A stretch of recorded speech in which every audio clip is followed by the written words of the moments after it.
In today's video, I'm going to be talking about my favorite layer 1 crypto blockchains to be stacking right now to potentially make massive money in the next major leg up on altcoins. I'm also going to be showing you a chart which is going to prove to you why this is the perfect point in the cycle to be heavy into layer 1s because they're going to be very, very lucrative in the next few months. So if all of that sounds interesting, please make sure to leave a like on the video and subscribe to my channel if you're new. I post daily crypto content, including live streams and videos.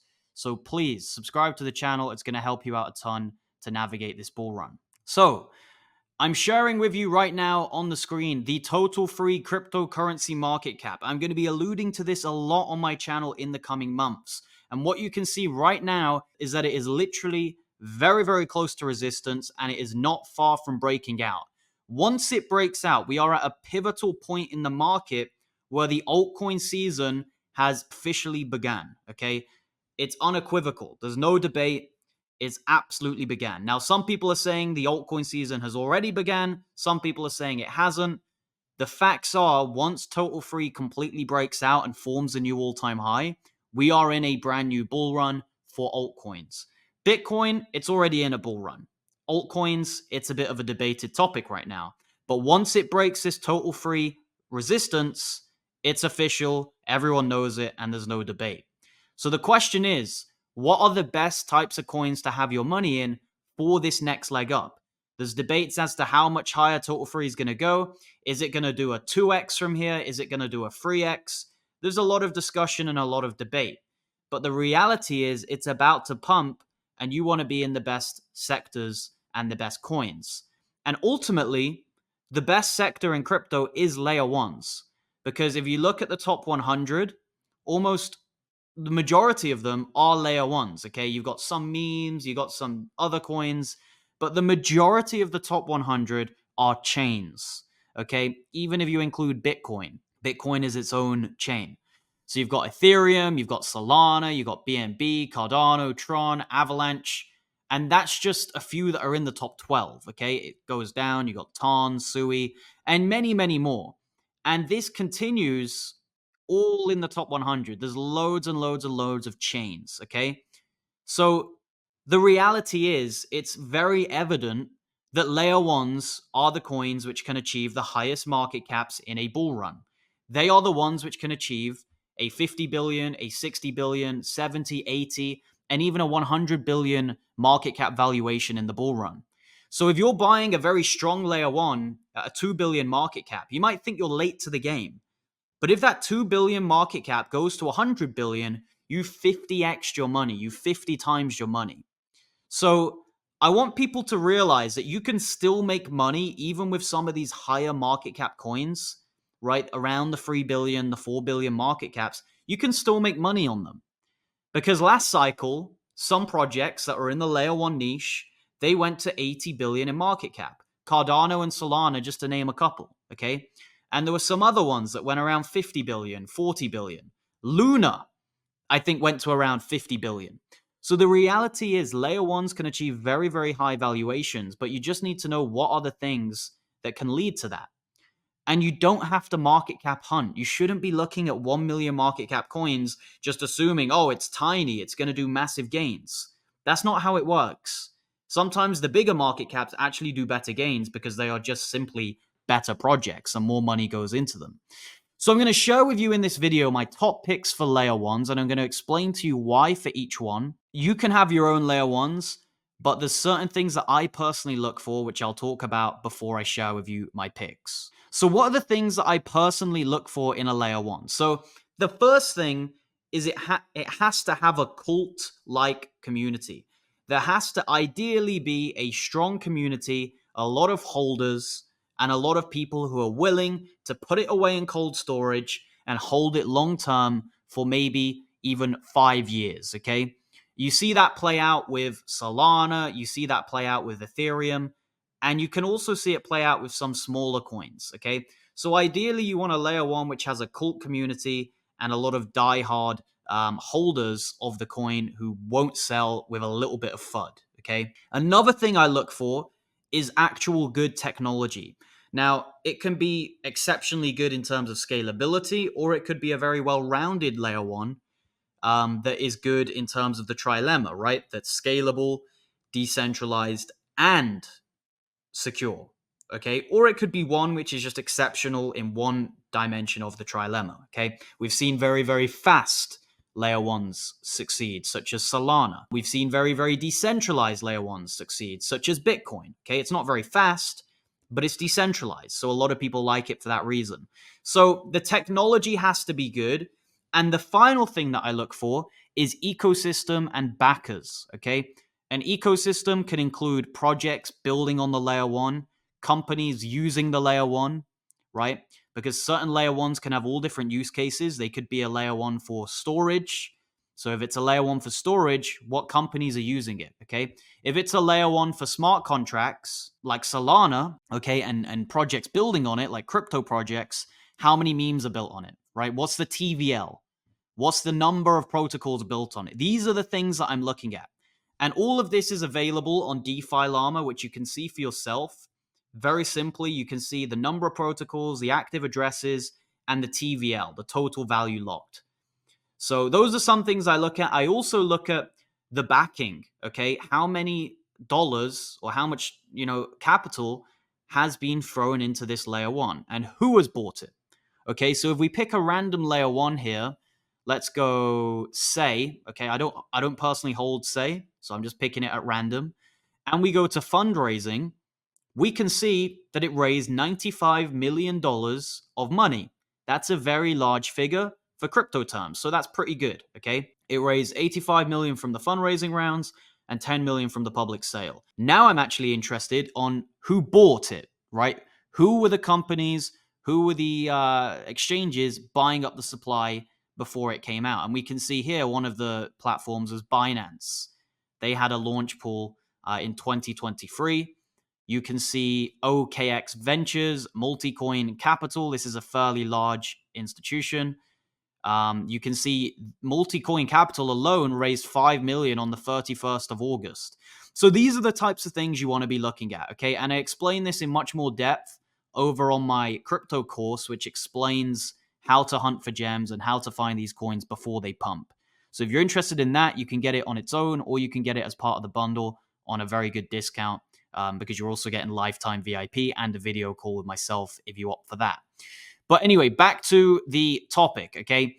That's what I'm looking for in layer ones. I'm looking for ideally good money invested, good backers, a good ecosystem, a cult-like following, and actual good tech, okay? Ideally, you want all of these, but there are exceptions, such as Casper, which I'm going to discuss today. So let's get straight into the picks. You can see on the screen right now, here are my favorite layer one coins, and there's different reasons as to why I prefer different ones. So Sui, I put a letter C next to it.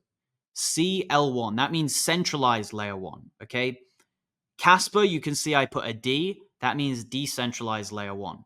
And it's a very, very important point that I want to hit home here. Centralized layer ones can succeed, can achieve very high market caps, such as XRP, Solana, Avalanche, many others. And decentralized layer ones, such as Bitcoin and Casper, can also succeed. One thing I would say is centralized layer ones can achieve those higher valuations faster because it's less of an uphill battle. If you're a centralized layer one and there's massive VC investment, you can really ride to that 80 million valuation very, very fast compared to something that had to start at zero without VCs and without a fundraising round. So it's a double-edged sword, okay? There's great profile properties of a decentralized layer one, and there's also good profile properties of a centralized layer one in the fact that it can advertise very well, it can market very well, and it basically can sometimes pump your bags a little bit quicker and a bit more inorganically, okay? Decentralized layer ones tend to move a bit more organically, but they can be a bit slower to move sometimes. So that's an important point I want to make. You can make money on both, and that's why it's important to have a diversified portfolio. Have some Bitcoin, have some Casper, but also maybe have some Sui and Solana to balance that out and hedge out your portfolio. So as you can see on the screen, I've got 1, 2, 3, 4, 5 different layer ones here. The only one I don't personally hold is Aptos because I have a big bag of Sui. And we were fortunate enough to buy Sui around the 70 cent region in my VIP group. So you can see we're already up massive on it because it's almost $5. And we were buying that just a few months ago in these crashed prices down here. And since then, it's absolutely exploded and skyrocketed. We also bought Casper at 3 cents and Tau at 198. Okay. And then Arweave, I don't even know what price I bought Arweave, but I got it basically at the bear market bottom down here. And yeah, I talked about that on the YouTube channel back then. I did sell it on the way up for some Casper, but in the end, I made more money on the Casper than what I would have just holding Arweave. So I'm not really bothered about that. But I'm going to explain to you here as to why I'm so bullish on these. Now, yes, I got great entries on all of them, apart from Aptos, which I don't hold. But even now, even if you're brand new to crypto, you don't hold any of these, I'm going to explain to you why they can all still perform and they could all potentially do anywhere between a 7 to a 20x this cycle in the next few months. From this point until the end of the bull run, I think all of them still have massive upside potential. So let's start on Sui, which is my centralized VC-backed layer one. I'm very, very bullish on Sui. I think it can probably do somewhere around a 7 to a 10x. This is a project with the Move programming language. It came from the Libra project. Okay, they branched off into two groups. You got Sui and you got Aptos. And Sui is the one I personally picked just because I think the ecosystem, it's a little bit stronger maybe, okay? Or the community is a bit stronger with Sui, but there's really not a great deal in them to separate them, right? If we look at the all chains data, Sui has 49 protocols, Aptos has 54, okay? In terms of TVL, however, Sui is a little bit higher. It has 1.8 billion and Aptos only has 1.2 billion. So there's not a great deal to split them, but I just personally think Sui is garnering a little bit more hype from the crypto community, and I like what they're doing with some of the really ambitious things, such as the Sui console, which is going to be for gaming. I also like the fact USDC is there, and the Phantom Wallet has just announced a partnership with Sui. So I personally prefer Sui, but you can have Aptos, you can have Sui. It's anyone's guess, really. So Sui and Aptos, those are my VC-backed kind of centralized layer one picks, which I think are great to have. And now we're going to get into a couple sector-specific layer ones, okay? So the first sector-specific layer one is Tau, which is a AI sector-specific layer one. AI is one of the dominant narratives of this cycle, if not the dominant narrative. So I think it's ridiculous to completely avoid AI in your portfolio. If you want a safer AI coin in your portfolio, Tau would be the one to get because it's seen as the hub of decentralized AI. People view Tau as basically how OpenAI should have been, okay? You got all these different things going on, all these different AI protocols built on the platform, but it's decentralized. So everyone can take part in the Potenza Tau ecosystem, and it's basically democratizing and pluralizing AI. So big fan of what they're doing. They're also on the Grayscale list, which is great. Huge momentum with Tau. They're on Binance, open source. I just like what they're doing. This is how AI should be, okay? This is how AI should be. It shouldn't be super centralized. It shouldn't all be controlled by one entity or one company. It should be on chain. And I'm a big fan of what Potenza Tau is doing. So if you want the best AI coin that's its own chain as well, Potenza Tau is the one to get. The tokenomics are great as well. A 4 billion market cap, I wouldn't be surprised if this one could easily do a 10x or maybe even higher than that, right? Maybe a 15x if we have an AI super cycle this bull run. The next sector-specific layer one I'm going to talk about is Arweave, which is in the storage, okay, category. Storage. So what can Arweave be used for? It can be used for storing huge amounts of data. Okay, you can also launch web apps on Arweave. So if we look at the use section, you can see all sorts of different things they've got on Arweave. You can see some massive companies. This is what I talked about when I alluded to partnerships and ecosystem. you can see Meta and Instagram are trusting Arweave. That is a very, very bullish sign. Big companies trust it. That means it's real. That means it's not a scam. That means the tech is actually good. So I'm a big fan of Arweave. I like the fact there's a place to permanently store your data in a decentralized manner. And the way how this chain is built, it's built specifically for the purpose of storage. So it really is going to be the chosen one when it comes to companies and institutions wanting a place to store their files. So you can see here, Arweave is being used in countless different ways. Take your first steps with the power of permanent storage. So you store a file and it's there basically for life. That's a very unique concept. By uploading a file, making your own homepage, or the perma web, or simply learning more about Arweave and its ecosystem. So I am a big fan of this coin as well. I like the all-time chart. It looks like it will probably be one of those coins which does break its 2021 all-time high. It looks right now like it's just waiting and gearing up for a massive pump, and it's on Binance. So huge fan of Arweave. Wouldn't go as heavy into Arweave as some of the others, but it is a really, really great sector-specific layer one. Okay, on to the next one, which is not really a sector-specific layer one. This is a very well-rounded layer one, and it especially will be when smart contracts come out. We're talking about Casper, and this is a coin which solves the trilemma. Okay, it's proof of work, but it's scaled proof of work. It's a block DAG. It's actually not a blockchain, so we need to make sure we call it a block DAG. And what this means is it's much more scalable than what a blockchain would be. The all-time chart on Casper looks great. It's just a very organic chart. It's got a great community. This is what I'm talking about when I talk about a cult.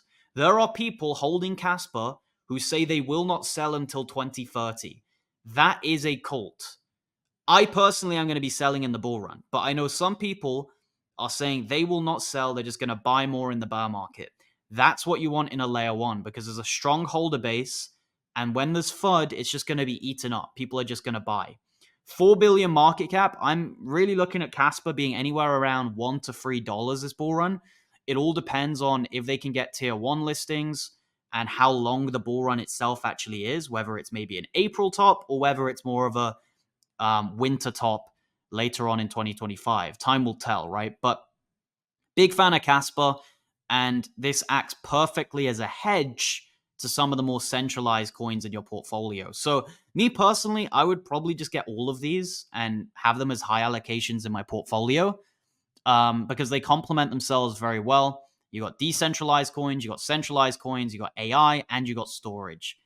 You could even go and get a real world asset layer one if you wanted, or a gaming layer one. But it's really up to you which sectors you think are the best ones. Personally, I've gone for AI and storage because they're a bit more utility focused, less hype. But if you think there's another one that you like, another sector, you can go for that.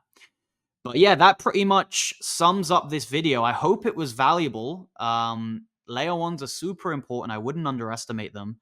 And with the total free market cap chart ready to break out, a lot of the money from Ethereum and Bitcoin is going to trickle down onto some of those strong blue chip layer one coins. And if you've got none of them in your portfolio, you're going to miss out on pumps. We've already seen it with XRP, with SUI, and many other layer ones pump.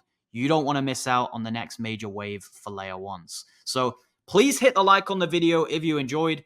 Also, check out my VIP group. The prices for this is going to be going up once Bitcoin breaks out and makes a brand new all-time high. So if you want to get in before the price hike, please join now. That's your opportunity. You can get my buy alerts and my sell alerts in here, plus a 24/7 active Discord community. They're on any time of the week, any time of the day. I just got off a voice call with them. I was on it for about 5 hours, 6 hours. So when I say this is 24/7, I really mean it. There's people in the calls all the time. And your chance of succeeding in a group like this versus being a lone wolf are drastically higher. Okay, it's apples and oranges. It's a massive difference. You trying to operate in crypto on your own versus being in a group where there's a collective intelligence and everyone is chipping in to try and help out. There's a massive difference. It's a competitive advantage. So do it for yourself, do it for your own portfolio. And yeah, I'll look forward to seeing you in the next one and hopefully over in the Discord. Thank you for watching and goodbye.